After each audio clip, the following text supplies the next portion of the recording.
오토바이 한 대가 유턴하던 승용차와 충돌하면서 도로 바닥에 쓰러지는 사고가 일어났습니다.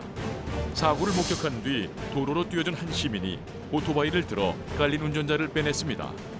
위험천만한 상황에서 발빠른 행동으로 도움의 손길을 내민 김정호 전북도 민간협력팀장을 사건 현장에서 만나봅니다.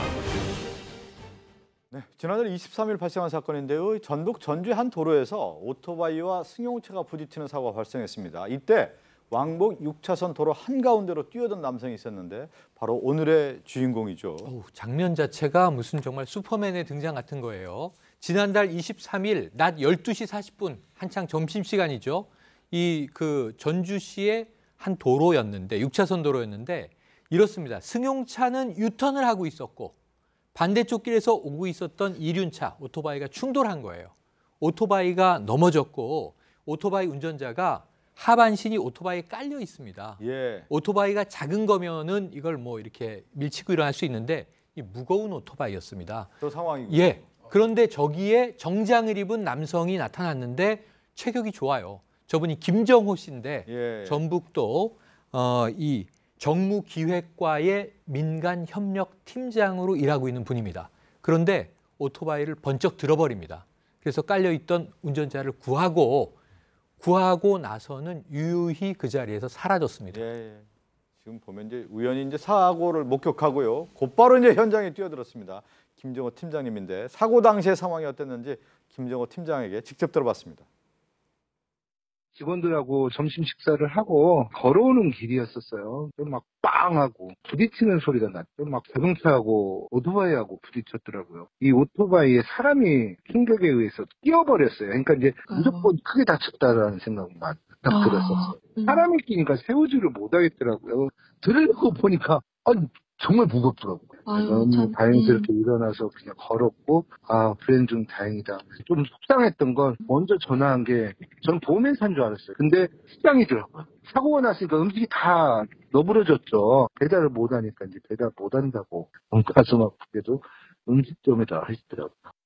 점심길에 그 도로 한가운데 저런 사고가 나니까 그렇지만 직접 뛰어들어서 저렇게 사람을 보호해 주었는데 주변 사람들도 상당히 놀랐을 것 같아요. 네, 김정호 팀장님 같은 경우도요. 이제 점심을 먹고 직원들하고 같이 걸어가고 있었다고 합니다. 근데 그 직원들이 대부분 다 여자분들이었다고 합니다. 그래서 근데 쾅 하고 소리가 나서 다 돌아보니까 그 오토바이가 빙그르르 돌면서 딱 사고가 난 겁니다. 근데 거기에 사람이 오토바이 사이에 딱 끼었던 거죠. 근데 헬멧은 착용하고 있어서 크게 다친 것 같지 않은데 다리가 끼어서 나오지 못하고 있으니까요. 달려가야 되는데 다 여직원분들밖에 없어서 혼자 남자니까 일단 달려가셨다고 합니다. 무조건. 예. 근데 지금 저희가 화면에도 보여드렸지만 6차선 도로라고 하거든요. 위험하거든요. 위험하죠. 위험하죠. 당연히 위험한 상황인데 그래도 사람을 좀 구해야 되는데 뭐가 위험하냐라고 반문을 했습니다. 특히 이제 좀 위험하기 때문에 차가 좀 없을 때 탁 뛰어갔다고 하고요. 덩치가 지금 보는 것처럼 좀 큽니다. 근데 덩치가 큼에도 불구하고 안 올려졌다고 합니다. 근데 무조건 꺼내야 된다는 이런 생각을 하면서 한 번 더 힘을 줬습니다. 그러니까 겨우 오토바이 들리고 다리를 빼낼 수 있었다고 합니다.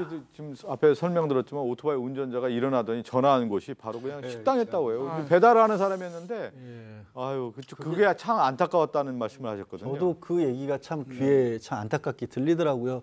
쩔뚝쩔뚝하면서 일어나서 병원이나 보험회사 이런 데 전화하는 게 아니라 그 식당 주인한테 전화를 했답니다. 요즘 이제 배달 음식 많이 시켜 드시고 또 시간이 점심시간대였지 않습니까? 그러다 보니까 4개 정도 봉투가 막 흩어져서 이걸 챙겼다고 하는데 참 저도 배달 음식 자주 시키지만 그렇게 배달해 주시는 분들 그 고생하시는 것도 꼭 알아야 됩니다, 진짜. 그리고 또 당시 상황이 그래도 이제 오토바이 운전자가 헬멧도 썼고요. 또 넘어졌을 때 다리가 끼었지만 지금 김정호 팀장이 구해주면서 무사히 일어날 수 있었거든요. 그래서 이륜차 오토바이 운전자의 필수 생존 도구는 헬멧입니다.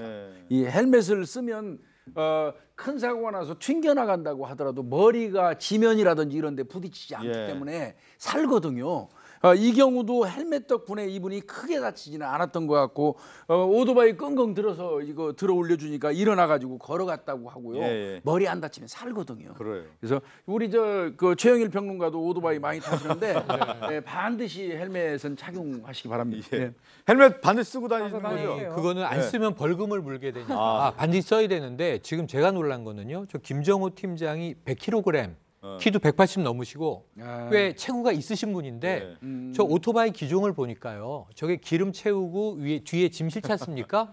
200kg짜리예요. 저걸 혼자 지금 드러낸 거예요. 괴력이죠, 괴력. 엄청 무거웠잖아요. 보통 저거 혼자 못 듭니다. 그리고 지금 헬멧 얘기했지만 사실 오토바이 같은 게 사고 나면은 그 운전자가 붕 뜨게 돼 있잖아요. 그렇죠. 그랬을 경우에 이제 큰 사고로 이어지는데 헬멧을 써서 그나마 이제 다행했는데 어쨌든 이 모두 크게 다치지 않아서 천만다행입니다. 또 위험을 무릅쓰고 그 즉시 달려가 운전자를 도운 김정호 팀장도 참 대단하다는 생각이 드는데 오늘 여러 저희 함께 사는 세상의 주인공들 만나보면 별일 아니다.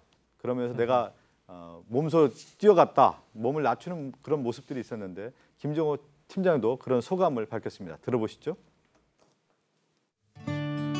그게 대단하고 특별하고 그런 건 아니고 오토바이 속에서 얼마나 당황했겠어요. 그냥 거기에서 빼야겠다는 그 생각만 했지 뭘 다른 생각은 없었던 것 같아요. 사람이 미쳤다고 하죠. 위험한데 거기를 큰애부터 우리 막둥이까지 말을 해줄 수 있다는 게 그게 저는 제일 큰 상이었어요.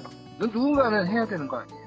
소방서에다 신고하면요 3분에서 5분 걸려요. 근데 그러면 그 동안에는요. 왜 그 동안에는 누군가는 해야 되잖아요.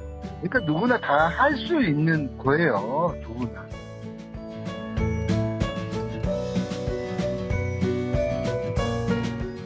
누구나 할 수 있다고 하지만 누구나 하는 건 아니죠. 그렇죠. 보통은요. 네. 3분에서 5분 신고하고 기다리는 사람이 요즘은 더 많을 것 같습니다. 그래요. 근데 그 기다리는 시간 동안이라도 난 뭘 해야 되겠다라고 뛰어든 저분은 남다른 정말 마음인데요. 저런 마음이 좀 많이 전파됐으면 좋겠습니다. 예.